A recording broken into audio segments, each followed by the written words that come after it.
Fellas, if this game happened in any other stadium, it would be just a tough loss. But, JJ, how big a deal is this when it's the Braves in Atlanta and you've now lost 4 in a row? So let's put it in perspective, right? The Mets had this glorious win at the end of last year, celebrating down in Atlanta, going to the postseason, and the narrative was, hey, they exercised a whole lot of demons against the Atlanta Braves. Now, it propelled the Mets into the postseason and a feel-good run, but as far as exercising demons in Atlanta, you got a long way to go before one win is just going to validate and vindicate all of that. Because, Todd, this is the sort of game I've seen the Mets lose to the Braves my entire life. The Mets have a lead. They're getting an outstanding pitching performance from David Peterson. It looks like Reed Garrett is basically one pitch away from pulling a Houdini act, and he's unable to do so.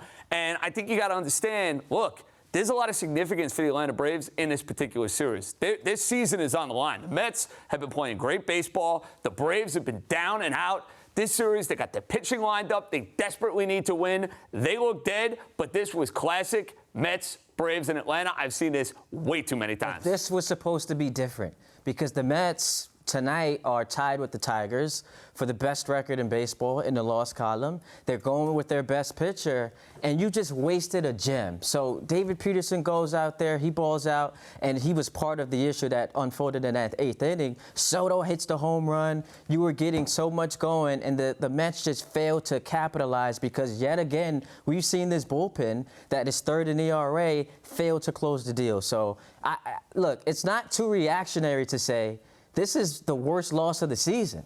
With your best pitcher going, Soto hits the home run, 3-1 lead, a 4-1 lead late, and you were not able to get it done. Man, this is going to be a tough one for them to get up from. Yeah, and you have a chance to set the tone for the rest of the series. And as you mentioned, it's all too familiar for Met fans to see that kind of an ending in Atlanta. So, Ty, which was the more costly mistake? Juan Soto getting doubled up on Acuna's great catch, or Alvarez throwing to second instead of third? There's only one answer to this. The sexier one would be Soto because it's him.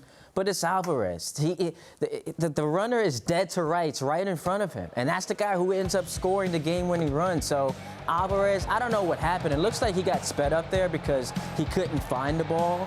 And then he just panicked and threw it to second base. But to me, that is by far the more costly play because we don't know how the inning plays out if Soto doesn't get doubled up. So I would go with Francisco Alvarez. I totally get it. It looks way worse as far as an optic is concerned. However, if you think about that top half of the 9th inning, you still have multiple chances to go and get a runner home from first base if Juan Soto is paying attention to what's going on with Acuna. And I know, here's my issue with the play.